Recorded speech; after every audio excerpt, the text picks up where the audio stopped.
Hello. Good afternoon, everybody. I brought some heavy hitters in here with me today. Today marks 1 month of President Trump's return to the Oval Office, and there is no denying this administration is off to a historic start. The president has already signed 73 executive orders. That is more than double the number signed by Joe Biden and more than quadruple the number signed by Barack Obama over the same period. These executive orders have ended burdensome regulations, sealed the border, unleashed our domestic energy sector, eliminated divisive DEI from our federal government, stopped the weaponization of government, cut waste, fraud, and abuse, reinstituted America First trade and foreign policies, and ultimately restored common sense. The president also signed the Laken-Riley Act into law, which ensures ICE will detain illegal aliens arrested or charged with theft or violence. As of today, the Senate has already confirmed 18 cabinet-level nominees, which is more than at this point under the Obama administration in 2009, and more than double the pace of the Biden administration in 2021. And today, we expect Kash Patel to be confirmed as the next director of the FBI. We are proud to announce that the president will host his first official cabinet meeting here at the White House next Wednesday, February 26th. In just 4 weeks, President Trump has already hosted the leaders of Israel, Japan, Jordan, and India. And next Monday, the president will host France's President Emmanuel Macron. And on Thursday, the UK Prime Minister Keir Starmer will visit the White House as well. As you all know, over the past month, the president has taken questions from the press, all of you, nearly every single day, sometimes on multiple different occasions in the same day, on any topic any of you wish to talk about. President Trump set the tone on this approach immediately when he took more than 12 times the questions in his first few hours in office as Joe Biden did in his entire first week. Yesterday, we hosted a local media row here at the White House with television and radio stations from across the country that reached up to 60 million viewers and listeners. In our ongoing pursuit of transparency on this 1 month celebration, I am thrilled to bring 3 of my colleagues and our policy experts here at the White House to further recap this incredible first month of accomplishments in greater detail. We have Deputy Chief of Staff for Policy and Homeland Security Advisor Stephen Miller, the Director of the National Economic Council, Kevin Hassett, and our National Security Advisor, Mike Waltz. I will hand it over to them. They will deliver brief remarks on the accomplishments of this administration in the first month, and then we will open it up to Q&A. When we open up the Q&A portion, I do ask for the sake of efficiency in this room that you direct your question to the principal you seek an answer from, and I will call on you in this room. But first, I will let them roll through their remarks, and first up, I'll turn it over to Stephen Miller. Thank you. It's great to be back. And I want to just thank you all for joining today, our 1 month celebration of the most historic opening to a presidency in American history. No president comes close to what Donald Trump has achieved over just the last 30 days. He has packed 8 years of transformative action, restoring this nation, restoring our laws, restoring fairness, restoring economic opportunity, restoring national security in just 1 month. No one in this country has ever seen anything like it. And when you look at the consequentiality and the significance and the transformative nature of the actions he's taking, it truly defies description. For example, in just one area, this nation has been plagued and crippled by illegal discrimination, diversity, equity, and inclusion policies. It's strangled our economy, it has undermined public safety, it has made every aspect of life more difficult, more painful, and less safe. He has ended all DEI across the federal government. He has terminated all federal workers involved in promulgating these unlawful policies. He has ended diversity, equity, and inclusion in all federal contracting. He has restored merit as the cornerstone of all federal policy, restored the full, fair, impartial enforcement of our federal civil rights laws for the first time in generations. And he has cracked down on individuals across this government and nonprofits who have engaged in illegal racial discrimination against the American people. This includes making clear to every educational institution in this country that ending diversity, equity, and inclusion, ending unlawful race discrimination is a precondition of receiving federal funds. He has also saved women's sports by ending the participation of men in women's sports. He has ended radical gender ideology across the entire federal government, and he's pressured the private sector to also end and combat radical gender ideology. He's reestablished the scientific and biological truth that there are only two sexes in this country, male and female, that those are biologically based determinations. They are not based and can never be based on gender identity. That includes rooting out of the Department of Defense all DEI policies, all critical race theory, all gender madness, and once again having a military that is focused solely and exclusively on readiness, preparedness, and lethality. As I'm sure Kevin will talk about more, of course, he has undertaken a historic cost-cutting effort across the federal government, launching the first ever Department of Government Efficiency, uncovering corruption on a scale that we never thought imaginable, terminating every single federal worker that we have found to be engaged in the corruption and theft and the waste of taxpayer dollars, and already saving $50 billion in a single year, which over a 10-year period would be $500 billion. Just think about how vast and enormous that sum is. Of course, as you all know, he has renamed the Gulf of Mexico to its correct and proper name, the Gulf of America. He has renamed Mount Denali into Mount McKinley, part of a historic effort to restore patriotism and national pride all across this land. He has ended the weaponization of the federal government, restored the Department of Justice to its true mission of combating threats to this nation and keeping the American people safe. He has ended all federal censorship of free speech. This has been one of the greatest crises that has plagued this nation. Years and years and years of the federal government violating the First Amendment to take away Americans' right of free speech. President Trump has ended that, and he has demanded that all federal workers, all law enforcement, cease any effort to intimidate the rights of Americans or to police their speech. He has also restored the death penalty at the Department of Justice, including for illegal aliens who commit murder, including for those who murder cops, and including for all of those who threaten Americans with heinous acts of violence. The death penalty is back. Law and order is back. The streets are being made safe once again. On the public health front, he has launched the nation's first ever commission, the MAHA Commission, Make America Healthy Again, following the historic confirmation of RFK Jr., to finally uncover the true root causes of the public health crisis in this country, the childhood disease epidemic in this country, the spiraling rates of pediatric cancer, and devastating childhood sickness. He has finally created a situation where the federal health agencies in this country will be focused on preventing disease, on keeping children from getting sick in the first place, not sending them to a lifetime in and out of hospitals, suffering needlessly, when we can find ways to prevent this epidemic of illness. Then, of course, on Homeland Security.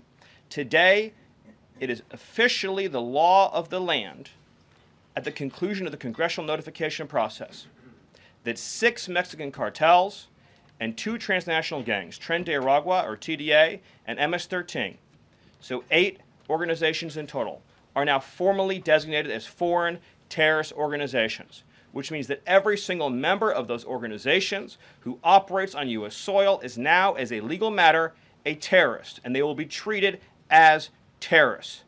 This is a sea change in U.S. policy, and this means the Department of Justice and the Department of Homeland Security, along with the rest of U.S. law enforcement and the Department of Defense, are now operating in a legal reality where these cartels are recognized as terrorists. And there will be a whole of government effort to remove these terrorists from our soil and to degrade their ability to threaten or undermine any American security or sovereignty interests. Border crossings, since the day he took office, are down 95%. I think it's almost impossible to even describe the scale and scope of that achievement. President Trump, within days of taking office, cut border crossings 95%. And those few who have dared to cross are being either prosecuted or deported. They're either facing significant jail time for trafficking, smuggling, harboring, aiding, impeding, or they are being immediately removed from our soil. Either way, at the end of the process, they are going home.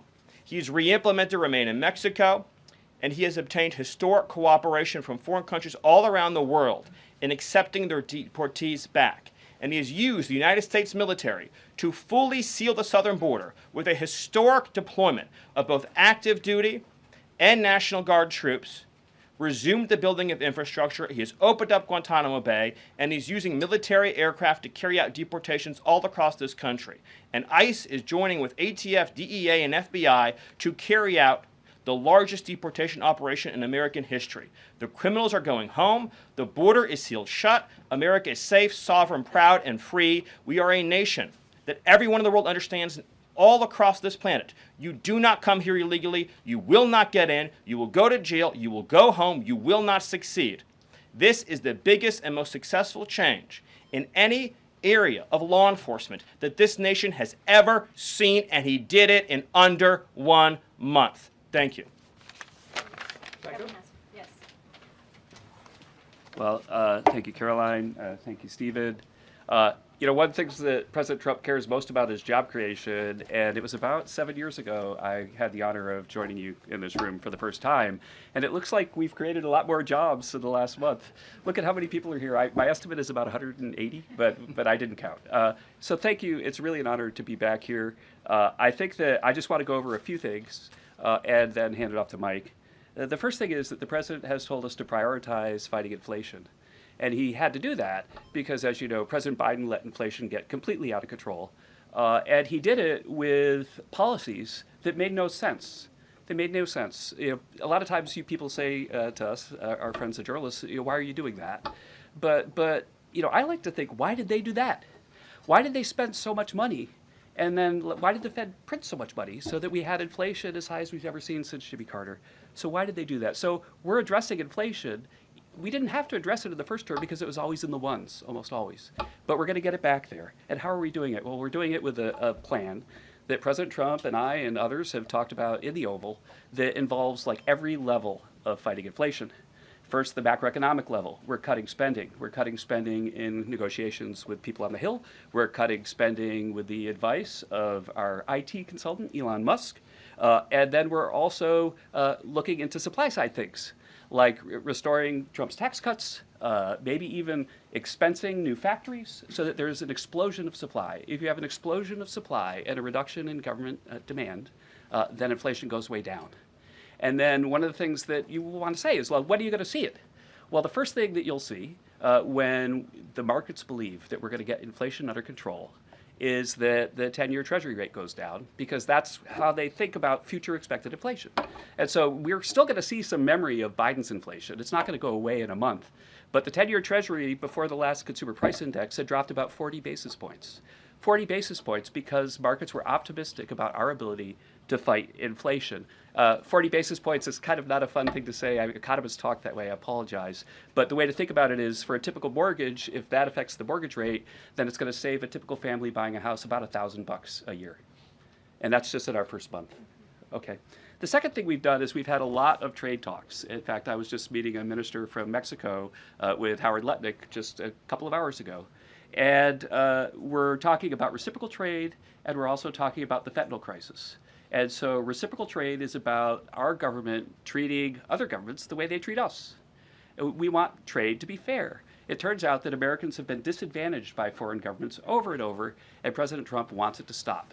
And the fact that struck me as most noticeable when I started to look at what President Trump was asking us to do is that last year we have data, U.S. companies paid $370 billion in taxes to foreign governments. $370 billion. Last year, foreign multinationals paid us $57 billion in taxes. We have 1/4 of world GDP. They have 3/4 of world GDP, and we're paying $370, they're paying $57. This is not reciprocal. We're going to try, or we're going to, fix it. The other thing that we've done is we've had an all-of-the-above energy approach that's led by Doug Burgum and Chris and a really large team, EPA. And we've already made so many actions that are going to affect the price of energy and lower inflation. We've opened up 625 million acres to energy exploration. We've cut 50 years of red tape. that makes it so you can't have permits. And we've even made it so that when you go home, if you get a new one, then you can take a shower or flush a toilet or read under a light bulb. We're doing that too. So finally, let's just think about like the facts that we can see right now that we think are awesome. So guess what? Small business optimism has gone up by the most ever since President Trump came in. ISM, which is the measure of what's going on in manufacturing, it's expanding again for the first time in years. CEO confidence is the highest it's been in years. And the reason people are thinking this is that our policies give people cause for optimism. And then I want to reiterate what Stephen Miller said, because it's so important, and it's so important for financial markets to start to digest this, that if, say, the Treasury Secretary or any cabinet secretary with Elon Musk is able to find some savings, say $100 billion, well, in CBO land, that's actually like about 10 times that, or maybe 12 times that, over a 10-year window. And so when you're thinking about the negotiations right now over reconciliation and thinking about, well, 4 trillion, 5 trillion, well, those numbers in terms of the savings are going to end up being small because of all the waste that we're finding. And so we're incredibly optimistic about the future of inflation and the future of our economy, and we're optimistic because we're making so much progress so far, and we already see it in market prices. And with that, I'll hand it off to Mike. All right. Thanks, Gil. Well, good afternoon. What a month, and what a sea change in our foreign policy. In addition to what we're doing on the border and restoring American sovereignty, in addition to what we're doing in our economy and the job creation and the inflation reduction, we are bringing the world back to where it was at the end of President Trump's first term, which is a world of peace, prosperity, and looking forward and getting us out of the chaos that we've just seen over the last 4 years. So over the last month, just to name a few, I had the honor of sitting in the Oval Office as President Trump spoke with President Putin, and then immediately spoke with President Zelensky, and both of them said only President Trump could bring both sides to the table, and only President Trump could stop the horrific fighting that has been going on now for the better part of 4 years, and that only President Trump could drive the world back to peace. Both of those leaders said that in back-to-back calls. And of course, we just had our historic talks mediated by our good friends and partners, Saudi Arabia. We give great thanks to Crown Prince Mohammed bin Salman for hosting, and sat down for the first time in years with the Russians and talked about a path forward with peace. On top of that, and one of the things that led to that was the tremendous confidence building measure that we had with the release of Mark Fogel. I'll remind everyone, the last time that we had an American released from the Russians, either we gave up a deadly spy, pressured our allies to give up a lethal killer, or we released, under the Biden administration, the world's most notorious arms dealer, Victor Bout, who, by the way, had one of his main clients for arms, the cartels in Mexico and Central America. We gave up none of that. This was released as a confidence-building measure, working with our great Middle East envoy, Steve Witkoff, and our Secretary of State as a first step towards opening these talks and then moving forward towards peace. On top of that, we've secured, just in a month, the return of 12 American hostages from Russia, from Bulgaria, from Venezuela, the Taliban, and Hamas. Excuse me, that's from Belarus, not Bulgaria. We also had, for the first time in quite some time, we took out a senior leader of ISIS, an international financier and recruiter that the military had been trying to take out for quite some time, and wasn't able to do so, frankly, because of a bureaucratic approval process. President Trump said, take him out, and that ISIS financier and leader is no longer on this earth. We've also taken action to eliminate other terrorist organizations in the Middle East. We drove before the president was even in office. He started talking consequences for people that would hold Americans. Heretofore, there's been nothing but upside. You take an American, you get some better deal. You take another one, maybe you get a better deal. No more. There is now nothing but downside for taking Americans illegally, either as hostages or illegal detainees. And when President Trump sent a very clear message across the Middle East, but particularly to Hamas, that there would be all hell to pay, we suddenly saw a breakthrough. And now we just saw the release of yet another group of hostages. There have been dozens now, including 2 Americans that we've seen once again reunited with their families. As part of the talks with King Abdullah, he offered, and I think the entire world is graciously accepted, to take 2,000 sick children, cancer patients, and others out of Gaza as a humanitarian gesture. 2,000 Gazans will come out of that hellhole that it is, that wasteland that Gaza is right now, with unexploded ordnance, with debris everywhere, with no sewage, with no water. And President Trump has put forward a plan to deal with the practical reality that is 1.8 million Gazans now truly suffering. And then, just to bring it back to our own hemisphere, we've seen literally in the last month, after years of national security experts, the generals in charge, and others testifying and ringing the alarm bells about the Chinese Communist Party's presence in our own hemisphere, particularly in the Panama Canal. We're seeing the leadership of Panama step away from the Belt and Road program, move away from China and back towards the United States, and even enter into talks and other negotiations about addressing the ports on either side of the canal. And then finally, last but not least, we've had 4 world leaders in the White House, in the Oval Office. We've had the Prime Minister of Japan, the Prime Minister of India, the King of Jordan, and of course the Prime Minister of Israel, just in the last 4 weeks. And next week we'll have the Prime Minister of the United Kingdom, and we'll have the President of France, Macron. So President Trump is on what we call Trump warp speed. We are all honored to be really serving under his leadership and his vision, and truly, when we all say, and the president himself says, he is a president of peace. He is a president focused on restoring stability. I think the entire world saw what the world will look like without strong American leadership in the last 4 years. And it's truly been an honor to get us back to where we were and back on track under President Trump's leadership. Thank you, Mike. Mm-hmm. Thank you.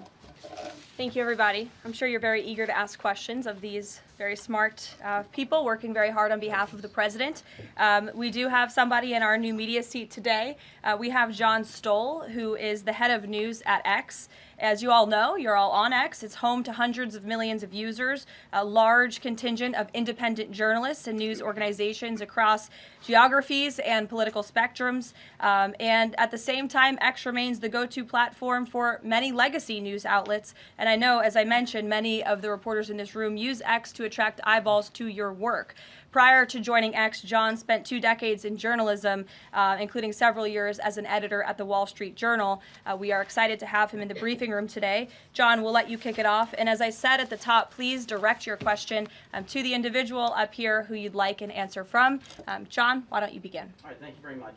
I am sitting in for a thriving ecosystem of journalists, independent and emerging news organizations who do depend on X for publicity, for a business model. And so I look forward to seeing many of them in this seat in months and years to come. I also thank you, Karoline, for opening this seat up to new media. It really is a testament not only to your open-mindedness, but also to innovation, that you'd actually think about, folks that are not traditionally credentialed to be in this room, and not only have a question, but also to witness. This is a very important intersection of power and the free press. And so just the ability to witness this and be part of it, it brings everybody's game up. So Thank you for that. I think this is for Mike. My question is about Ukraine. Sure. For about more than 10 years, I've been fascinated, like many, with what's going on.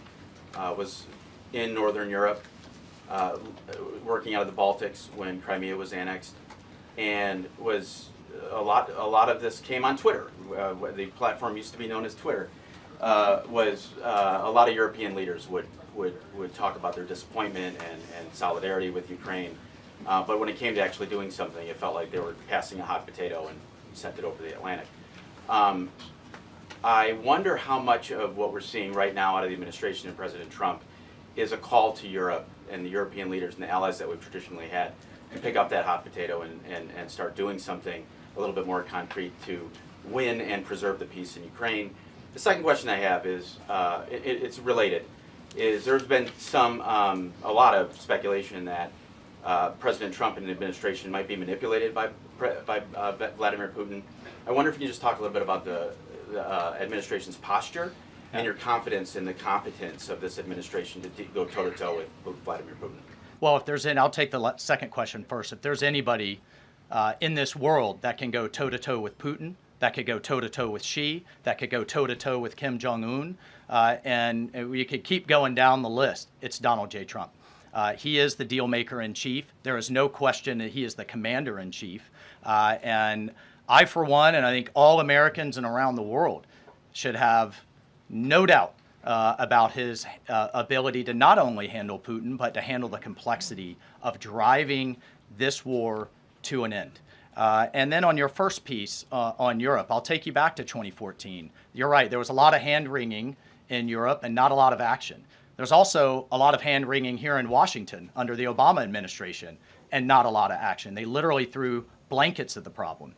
And so I'll remind everyone that Putin had some type of conflict, invasion, or issue with their neighbor under President Bush with Georgia, under President Obama with Ukraine 2014, not under President Trump 45, and again with President Biden in 2022. The war should have been deterred. The war should have never happened, and I have no doubt it would not have happened under President Trump and will stop under President Trump again. But I just want to push back on this notion of our European allies not being consulted as we've entered into this process. I already mentioned the immediate phone call President Trump made to President Zelensky. He has talked to President Macron of France repeatedly last week. President Macron convened European leaders and then is coming here on Monday. Prime Minister Starmer is coming next Thursday. I've talked to every one of my national security advisor counterparts across the spectrum in Europe. I've talked to Secretary General Rutte, the leader of NATO, the Secretary General of NATO. We have repeatedly, oh, by the way, we had half our cabinet, 7 cabinet officials, including the vice president, at the Munich Security Conference, all engaging, all listening, and all making sure our allies are heard. However, we've also made it clear for years, decades even, that it is unacceptable that the United States and the United States taxpayer continues to bear the burden, not only of the cost of the war in Ukraine, but of the defense of Europe. We fully support our NATO allies. We fully support the Article 5 commitment, but it's time for our European allies to step up. And one of the things that Secretary General Rutte said on our call was, this last couple of weeks have been a real wake-up call. And I asked him, what have you been missing the last couple of years? The fact that we are going to enter into a NATO summit this June with a third of our NATO allies still not meeting the 2% minimum, a commitment they made a decade ago, literally a decade ago, with a war on their doorstep, the largest war that they're all extremely concerned about, but yet it's, well, somebody else needs to pay. We've got other domestic priorities. It's unacceptable. President Trump's made that clear. And the minimum needs to be met. We need to be at 100% in this June at the NATO summit. And then let's talk about exceeding it, which is what President Trump has been talking about with 5% of GDP. Europe needs to step up for their own defense as a partner, and we can be friends and allies and have those tough conversations.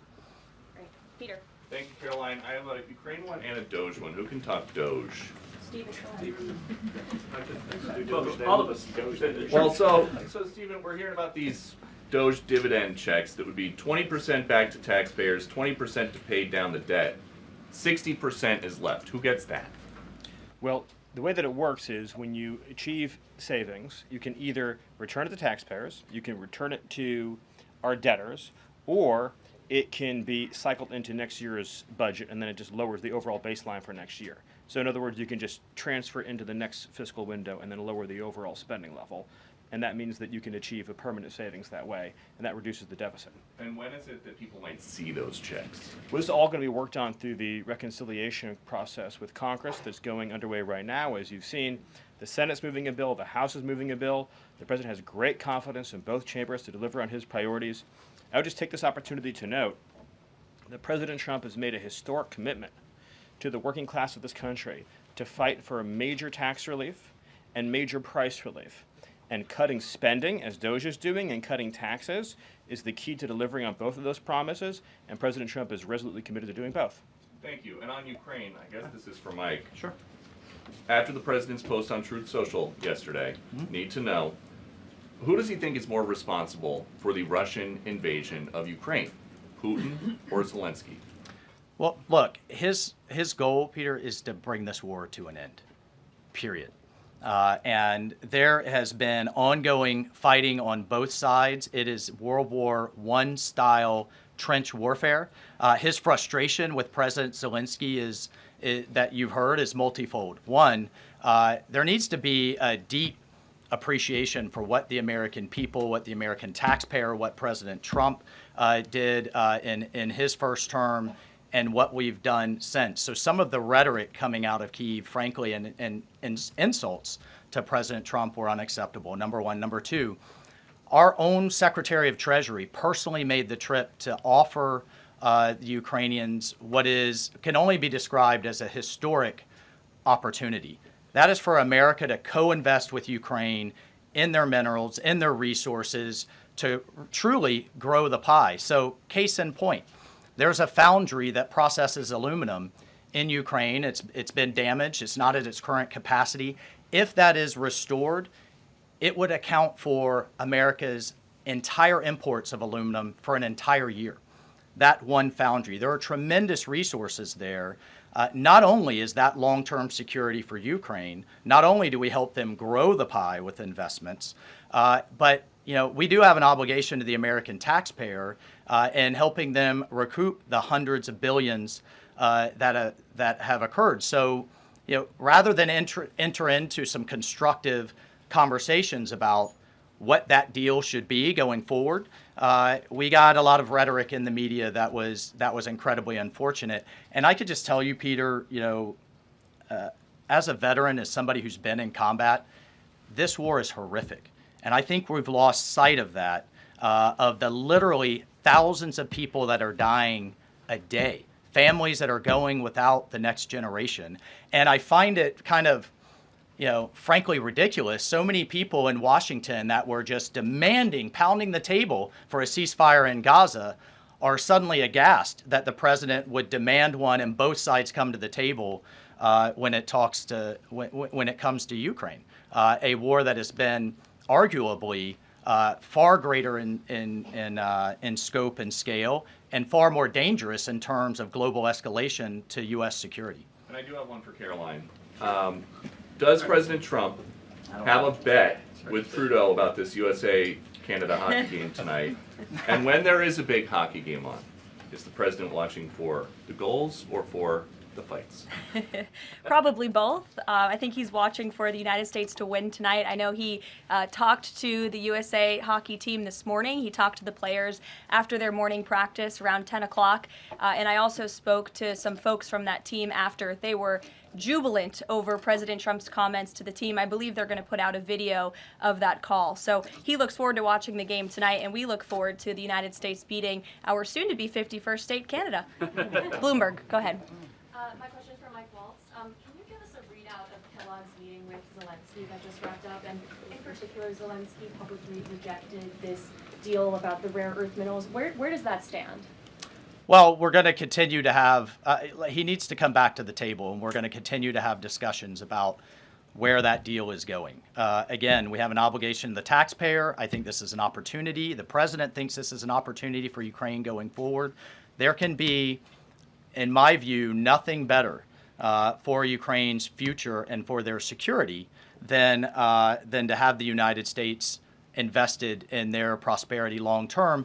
And then a key piece of this has also been security guarantees. Look, the reality that we're talking about here is it in Ukraine's interest? Is it in Europe's interest? It certainly isn't in Russia's interest or in the American people's interest for this war to grind on forever and ever and ever. So a key part of his conversation was helping President Zelensky understand this war needs to come to an end. This kind of open-ended mantra that we've had under the Biden administration, that's over. And I think a lot of people are having a hard time accepting that. And then the other piece is there's been discussions from Prime Minister Starmer and also President Macron about European-led security guarantees. We welcome that. We've been asking Europe to step up and secure its own prosperity, safety, and security. So we certainly welcome that, and we certainly welcome more European assistance. As I told my counterparts, come to the table with more if you want a bigger seat at the table. And we've been asking for that for quite some time. And has Russia pushed for sanctions in your talks with them? And have you consulted with international partners and allies about potentially rolling back sanctions in these negotiations to end the war? The talks with our Russian counterparts, both with my counterpart, the National Security Advisor, Secretary Rubio's counterpart, the Foreign Minister Lavrov, it really was quite broad, focused on what is the goals for our broader relationship, but very clear that the fighting has to stop to get to any of those brighter goals. And as a first step, we're just going to do some common sense things like restore the ability of both of our embassies to function. And again, this is common sense in foreign policy world. They call it shuttle diplomacy. We have to talk to both sides in order to get to both sides to the table, and both sides have said only President Trump could do that. Deanna. Thank you, and my question is for Mike Waltz. All right. Sorry. The president has called Zelensky a dictator. Does he view Putin as a dictator? And does he want Zelensky out of power? I know he's called for elections. And then thirdly, the head of the Defense Committee in Ukraine's parliament just has claimed that the U.S. has stopped selling weapons to Ukraine. Is that true? Well, most of our weapons that have gone to Ukraine have been part of a drawdown authority where we've literally taken them out of our stocks and then eventually through appropriations started buying them again to refill our stocks. I'll just state that there has been a lag in a lot of that process. So many of our stocks, as we look at our operations around the world, are becoming more depleted. That's one of the reasons many people have had a lot of concern about when does this end? How much is it going to take? How many lives will be lost? How much will we spend? As a member of Congress, we repeatedly asked the Biden administration those questions, and we never got a satisfactory answer. Look, President Trump is obviously very frustrated right now with President Zelensky. The fact that he hasn't come to the table, that he hasn't been willing to take this opportunity that we have offered. I think he eventually will get to that point, and I hope so very quickly. But President Trump is, as we made clear to our Russian counterparts, and I want to make clear today, he's focused on stopping the fighting and moving forward. And we could argue all day long about what's happened in the past. Reagan. Yeah, what about What about the IRA? Excuse me, I just called on Reagan. Reagan, go ahead. I have a question for Stephen and a question for Mike. Sure. Stephen, I can start with you. There have been Thank you. reports that Trump is unhappy with the rate of deportations and he wants them to be higher. Is the president happy with the rate of deportations, and are there any plans to speed up the process? Well, first of all, we all appreciate the encouragement from the media to deport as many illegal aliens as humanly possible. So thank you, and I will promise you that the full might of the Department of Homeland Security, the Department of Justice, the Department of Defense, and every element and instrument of national power will be used to remove, with speed, all criminal illegals from the soil of the United States of America, to enforce final removal orders, and to ensure that this country is for American citizens and those who legally belong in this country. We inherited an ICE that was completely shuttered. We inherited a Department of Homeland Security whose sole mission was to resettle illegal aliens within the United States of America. In 30 days, the president sealed the border shut, declared the cartels to be terrorist organizations, has increased ICE deportations to levels not seen in decades, and we are shortly on the verge of achieving a pace and speed of deportations this country has never before seen. Thank you. And Mike, there have been reports that there's some underground opposition to Trump's pick for Undersecretary of Defense and Policy, Elbridge Colby. Have you or anyone from the administration been personally lobbying senators to support Elbridge Colby? Look, I've worked with Bridge Colby in the past. He has the president's full support to be the Undersecretary of Policy, which will be a critical policy arm for Secretary Hegseth going forward that will implement a lot of these policies. And really, that's been to the extent of it. I think there's been a lot of kind of, breathless, I don't know, back and forth in the press, but we're full speed ahead to get the president's team in place so we can implement his America First policy. Thank you. Mike has spoken pretty extensively. Does anybody have questions for Stephen or for Mr. Hassett? Nobody wants to talk about the economy? Sure. IRS? Okay, go ahead. This would be for either one of you. So we reported, several other outlets have reported that about 3,500 people are due to be lose their jobs at the IRS by the end of the week. If the goal of these spending cuts across the federal government has been to reduce the debt, why impose some of the deepest cuts we've seen so far at the agency responsible for raising revenue for the federal government? Well, I think our objective is to make sure that the employees that we pay are being productive and effective. And there are many, more than 100,000 people working to collect taxes, and not all of them are fully occupied. And the Treasury Secretary is studying the matter and feels like 3,500 is a small number, and probably can get bigger, especially as we improve the IT at the IRS. And so I think that it's absolutely something that is on the table for good reasons. And the point is that don't just talk about the IRS, talk about all of government.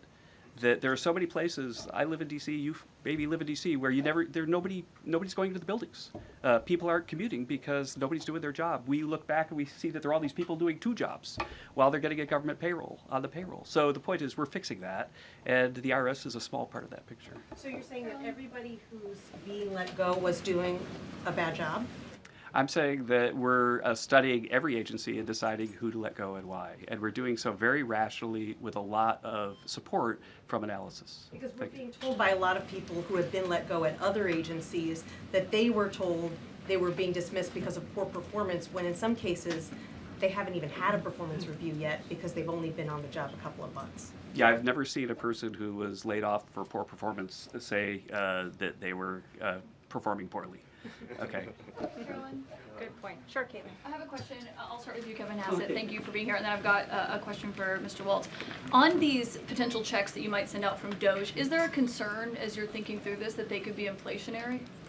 Oh, absolutely not, because imagine if we don't spend government money and we give it back to people, then if they spend it all, then you're even. But they're probably going to save a lot of it, in which case you're reducing inflation. Okay, so and also, when the government spends a lot, that's what creates inflation. We learned that from Joe Biden. And so if we reduce government spending, then that's reduces inflation. And if you give people money, then they're going to save a bunch of it. And when they save it, then that also reduces demand and reduces inflation. Okay, so you're not worried about it. And no, Mr. Waltz, to follow up on Peter's question, you wrote in an op-ed in the fall of 2023 that, quote, Putin is to blame, certainly like Al-Qaeda was to blame for 9/11. Mm-hmm. Do you still feel that way now, or do you share the president's assessment as he says Ukraine is to blame for the start of this war? Well, it shouldn't surprise you that I share the president's assessment on all kinds of issues.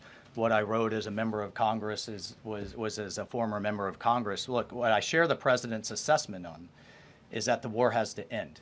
And what comes with that? What comes with that should be, at some point, elections. What comes with that should be peace. What comes with that is prosperity that we've just offered in this natural resources and economic partnership arrangement, an end to the killing. And European security and security for the world. The president's not only determined to do that in Europe, he's determined to do it in the Middle East. And just a few months ago, we had an administration that had tried for 15 months, week after week, sitting with you here and couldn't get us to a ceasefire, couldn't get our hostages out. Now we're at that point. We're back to maximum pressure on Iran, and we have just begun, and we will drive towards a ceasefire and all of those other steps. I'm not going to pre-negotiate or get ahead of the sequencing of all of that. It's a very delicate situation. But this is a president of peace, and who here would argue against peace? Okay, so you do share that assessment. And can I follow up? In 2017, then President Trump. Go ahead. Can I just follow Jordan. up really You quickly? just had 2 questions, Caitlin. Can I just go ahead. Mr. I have an important Hassett. follow-up. Jordan, from my go point. ahead. So, Go ahead. Mr. Hassett, you were speaking about tariff revenue, and you also addressed a question about the IRS. President Trump has spoken about replacing income tax with tariff revenue, especially with all this waste, fraud, and abuse that we're seeing cut. Is that a possibility? Absolutely, and in fact, if you think about the China tariff revenue that we're estimating is coming in from the 10% that we just added, plus the de minimis thing, that it's between $500 billion and $1 trillion over 10 years is our estimate. And that's something that is outside of the reductions that markets are seeing through the negotiations up on the Hill. And so we expect that the tariff revenue is actually going to make it much easier for Republicans to pass a bill, and that was the president's plan all along. And then I have a question for Stephen Miller about Doge. So you spoke about Doge. You said roughly $50 billion is set to be cut in a year of waste, fraud, and abuse by unelected bureaucrats. We're hearing this ironic narrative from the president's critics and the left-wing media that Elon Musk is an unelected bureaucrat and he's doing all this terrible stuff. Isn't one of Doge's objectives to get rid of the federal bureaucracy, the deep state, and also who was running the White House when Joe Biden was in office? Because I don't know a single person who believes it was Joe Biden. You're tempting me to say some very harsh things about some of our media friends. Yes, it is true that many of the people in this room for 4 years failed to cover the fact that Joe Biden was mentally incompetent and was not running the country. It is also true that many people in this room who have used this talking point that Elon is not elected fail to understand how government works. So I'm glad for the opportunity for a brief civics lesson. A president is elected by the whole American people. He's the only official in the entire government that is elected by the entire nation, right? Judges are appointed, members of Congress are elected at the district or state level, just one man. And the Constitution, Article 2, has a clause known as the vesting clause, and it says the executive power shall be vested in a president, singular. The whole will of democracy is imbued into the elected president. That president then appoints staff to then impose that democratic will onto the government. The threat to democracy, indeed the existential threat to democracy, is the unelected bureaucracy of lifetime tenured civil servants who believe they answer to no one, who believe they can do whatever they want without consequence, who believe they can set their own agenda no matter what Americans vote for.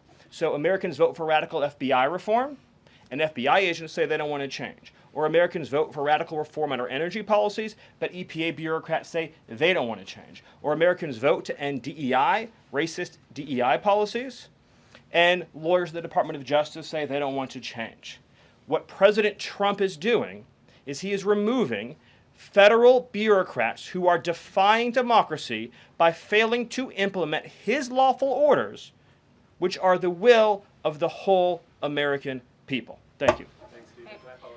Thank you very much, everybody. I'm looking at the clock. We've almost had an hour of time. I know a couple of these individuals have a meeting to get to at 2 p.m., so you're welcome to follow up with my team for further questions. We're going to let these guys get back to running the United States government, and we will see you all later. President Trump will be speaking at 3 o'clock at the Black History Month reception. So thank you. It's good to see you. We'll see you in a bit. Thanks. Are you watching the Black History Month reception, Mr. Miller? Stephen, on the fraud, should we expect indictments? Are there indictments coming for all the fraud we found?